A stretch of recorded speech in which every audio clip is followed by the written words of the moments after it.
સુરતના અમરોલી વિસ્તારમાં કોથળીમાંથી મળી આવેલી મહિલાની લાશને કેસમાં પોલીસને મોટી સફળતા મળી છે. પારિવારિક ઝઘડા અને આડા સંબંધોના કારણે મહિલાના હત્યા કરવામાં આવી હોવાનું તપાસમાં સામે આવ્યું છે. પોલીસે આ ગુનામાં મૃતકના પુત્રવધુ અને અન્ય એક આરોપીની ધરપકડ કરી છે. વૈષ્ણવજન તો તેને કહીએ જે પીડ પરાઈ જાનાને રે. નમસ્કાર દર્શક મિત્રો, આપ જોઈ રહ્યા છો નવજીવન ન્યૂઝ.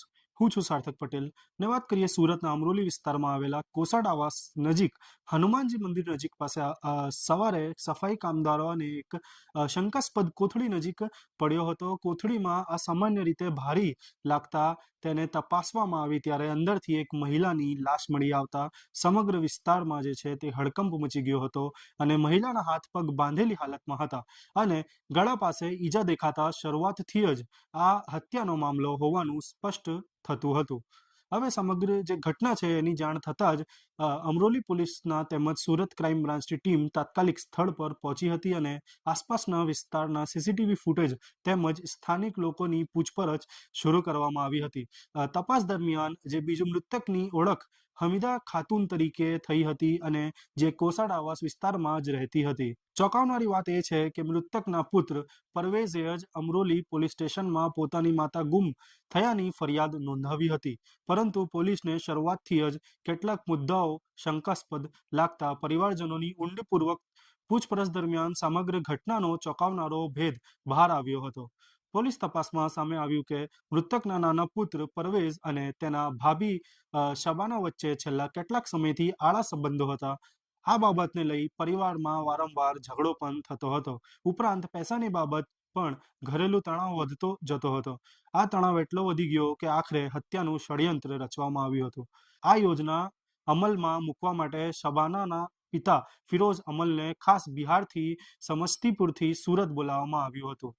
પોલીસ તપાસ મુજબ 10 તારીખે ત્રણેય આરોપીને મળીને હમીદા ખેતુનનું કાબૂમાં લઈ ગળું દબાવી નિર્મમ રીતે હત્યા કરી હતી. ત્યારબાદ પુરાવા છુપાવવા માટે લાશના હાથ પગ જે છે તેને બાંધી એક કોથળીમાં ભરી દેવામાં આવ્યું હતું. આ જે દોરી હતી તે તેમના ઘરમાંથી જ લઈ એના હાથ પગ બાંધી દેવામાં આવ્યા હતા. આ પછી ફિરોઝ અમલ લાશ ભરેલા કોથળા ખભા પર લઈ રાત્રિના સમયે ઘરથી થોડુંક દૂર હનુમાનજી મંદિર નજીક ફેંકી આવ્યો હતો. ત્યારબાદ તાત્કાલિક બિહાર ભાગી ગયો હતો.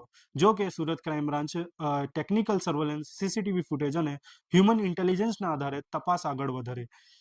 તપાસ દરમિયાન આરોપી બિહાર ભાગી ગયાની માહિતી મળતા જ બિહાર એસટીએફ સાથે સંકલન સાધવામાં આવ્યું હતું અને મુખ્ય આરોપી ફિરોઝ આલમને પટના રેલવે સ્ટેશન પાસેથી ઝડપી લેવામાં આવ્યા હતા.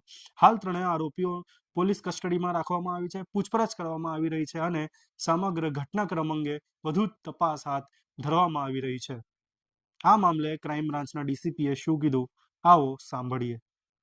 ગઈકાલે સવારે 11 વાગે અમરોલીના કોસાડ આવાસમાં H2 મંદિર, હનુમાનજીના મંદિર પાસેથી એક કોથળામાંથી કર્મચારી જે સફાઈવાળા હતા એમને સવારે એક કોથળો મળ્યો જે વજનમાં વધુ લાગતા જે ચેક કરતા અંદરથી એક ડેડ બોડી મળી આવેલી હતી અને હાથ પગ એક 50 થી 55 વર્ષની ઉંમરની લેડીના હાથ પગ બાંધેલા હાલતમાં મળી આવી હતી અને આ અનડિટેક મર્ડરનો ગુનો પ્રાથમિક દ્રષ્ટિએ લાગતો હતો. આ અનડિટેક ડેડ બોડી મળ્યા પછી ક્રાઇમ બ્રાન્ચની ટીમ, અમરોલી પોલીસની ટીમ, અલગ અલગ ટીમો કામે લાગેલી હતી. દરમિયાનમાં એક ઇન્ફોર્મેશન મળી કે આગલા દિવસે અમરોલી પોલીસ સ્ટેશનમાં એક 55 વર્ષની હમીદા ખાતુન નામની લેડી ઘરેથી કંઈ લેવા બજારમાં જાઉં છું એવું કહી અને ગુમ થયેલ છે. એ બાબતની જાણવા જોગ એન્ટ્રી, મિસિંગની એન્ટ્રી એમના દીકરા મોહમ્મદ પરવેઝે કરાયેલી હતી. વેરીફાઈ વધુ ડિટેલમાં ક્રાઇમ બ્રાન્ચની ટીમ દ્વારા અને અમરોલી પોલીસ સાથે રાખીને આ બધું તપાસ કરતા પૂછપરછ દરમિયાન એમના ઘરના ફેમિલીના શંકાસ્પદ માણસો લાગી આવતા હતા અને ક્રાઇમ બ્રાન્ચમાં એક લીડ મળી હતી કે જે હાથ પગમાં દોરી બાંધેલી હતી એવી સેમ જે ચિંદી હતી એમના ઘરમાંથી પણ મળી આવી. એટલે એમના ઘરના લોકો આ મર્ડરમાં સંડોવાયેલા હોવાનું પ્રાથમિક દ્રષ્ટિએ લાગતા ક્રાઇમ બ્રાન્ચની બધા જ પોલીસ ઇન્સ્પેક્ટરો અને ટીમ દ્વારા એમના બંને દીકરાઓ બહુ બધાની ઘનિષ્ઠ પૂછપરછ કરતા નાનો દીકરો પરવેઝ જેણે પોતાની મા ગુમ થયાની અમરોલી પોલીસ સ્ટેશનમાં જાણવાજોગ દાખલ કરેલી હતી તે અને મોટાભાઈ વસીમની પત્ની શબાના આ બંને આ મર્ડરમાં સંડોયેલા હોવાનું હતું. આ બંને વચ્ચે પ્રેમ સંબંધ પણ હતો. આ પ્રેમ સંબંધમાં એમના સાસુ ઘણીવાર એમને પૈસાની બાબતમાં મગજમારી કરતા હતા અને ઘરમાં ઝઘડાઓ થતા હતા. આ બંને એમના જે શબાનાના ફાધર છે ફિરોઝ આલમ, જે બિહાર સમસ્તીપુર રહે છે, એને બોલાવ્યા હતા.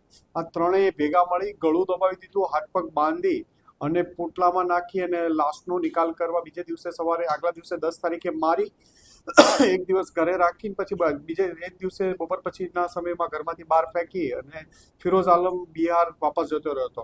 ક્રાઇમ બ્રાન્ચની ટીમે કાલ આ બંનેના ઇન્ટ્રોગેશનના કન્ફેશન પછી તરત જ એની માહિતી મેળવી અને બિહાર એસટીએફ સાથે મદદ લઈ અને એને તરત જ પટના રેલવે સ્ટેશન પાસેથી એને પણ ડિટેન કરાયો છે.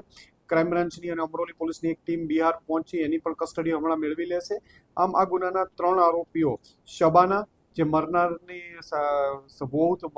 વહુ થતી હતી, એમનો નાનો દીકરો પરવેઝ અને એના શબાનાના ફાધર ફિરોઝ આલમ, 3 આ ગુનાના મુખ્ય આરોપી હતા. 3 પોલીસ કસ્ટડીમાં છે અને આ બાબતની આગળની તપાસ ચાલી રહી છે. હત્યા કરવાનું મુખ્ય કારણ શું? એક એવું છે કે શબાના અને જે વસીમની વાઇફ શબાના છે, જેના મોટા દીકરા, અને પરવેઝ જે નાનો દીકરો જે મર્ડરમાં સંડોવાયેલો, બંને વચ્ચે પ્રેમ સંબંધ હતા. એટલે મરનારની માને કદાચ ખબર પડી ગઈ હોય, આ બાબતના ઝઘડા થતા હોય એના કારણથી. અને બીજું એમના ફાધર ફિરોઝ આલમ અને જે મરનાર લેડી હમીદા બાનુ વચ્ચે પણ કોઈ સંબંધ હોવાનું અત્યારે લાગી આવ્યું છે અને પૂછપરછ પોલીસની ચાલુ છે. સ્પેશિયલ જે મર્ડર કરવા જે વ્યક્તિ આવ્યો હતો, સ્પેશિયલ મર્ડર કરવા આવ્યો હતો? હા, એ સ્પેશિયલ બિહાર સમસ્તીપુરથી મર્ડર કરવા માટે આવ્યો હતો. એણે પરવેઝને 2 દિવસ પહેલા કીધેલું હતું કે તું જતો રહેજે કામ પર, મને ફરીથી હું તને ફોન કરું ત્યારે આવી જજે, અને સ્પેશિયલ મર્ડર કરવાના ઈરાદાથી જ ત્યાંથી આવ્યો હતો બિહારથી. એટલે હત્યા કરવાનું કારણ કે એમના જે પ્રેમ પ્રકરણ ખબર પડી ગઈ અને એની દીકરી કહી દીધું એટલા માટે? હા, પ્રેમ પ્રકરણના કારણે. દીકરીના પ્રેમ પ્રકરણ? દીકરીનું પ્રેમ પ્રકરણ અને કદાચ એનું પણ પોતાનું પ્રેમ પ્રકરણ મરનાર લેડી સાથેનું. આ જે પરવેઝને ત્યાં ફિરોઝ આલમે આવતા પહેલા કીધું હતું કે હું મર્ડર કરવા તારી માને મારી નાખવા માટે જાઉં છું. પછી હત્યા કઈ રીતે કરી છે? ગળાથી દોરીથી ગળું દબાવીને. લાશ સગે વગે કરવાનો પહેલેથી પ્લાન હતો? આ લાશ સગે કરવા માટે એ લોકોએ ઘરમાંથી ત્રણેય ત્યાં જે ચીંદી હતી એનાથી હાથ પગ, એમના મરનારના દીકરાએ, એમની મોટા દીકરાની વહુ અને ફિરોઝ આલમ, એ ત્રણેય ભેગા થઈને લાશને હાથ પગ બાંધ્યા, પોટલામાં નાખી, પોટલું બાંધી ફિરોઝ આલમ એકલો જ એ પોટલું ઉપાડી અને બહાર ઘરથી થોડે દૂર જઈને મૂકીને જતો રહ્યો હતો. આ સમગ્ર ઘટનામાં પારિવારિક કલેશ અને આડા સંબંધોના કારણે એક ઉમદાર મહિલાની તેમજ પરિવારના સભ્યો દ્વારા હત્યા કરવામાં આવી હોવાનું પોલીસ તપાસમાં સામે આવ્યું છે. મહિલાની લાશ મળ્યા બાદ માત્ર 48 કલાકની અંદર જ સુરત ક્રાઇમ બ્રાન્ચે ઝડપી તપાસ કરી 3 આરોપીઓની ઝડપી પાડી સફળતા મેળવી છે. બીજી મહત્વની બાબત એ પણ છે સામે આવી છે કે મહિલાના હાથ પગ બાંધવા માટે જે દોરી અથવા ચીંદીનો ઉપયોગ થયો હતો તે પણ આરોપીના ઘરમાંથી જ મળી આવેલ છે, જે આ ગુનામાં મહત્વનો પુરાવો સાબિત થયો છે. આવા જ મહત્વના સમાચાર જોવા માટે જોતા રહો નવજીવન ન્યૂઝ. સુરતથી સાર્થક પટેલની રિપોર્ટ.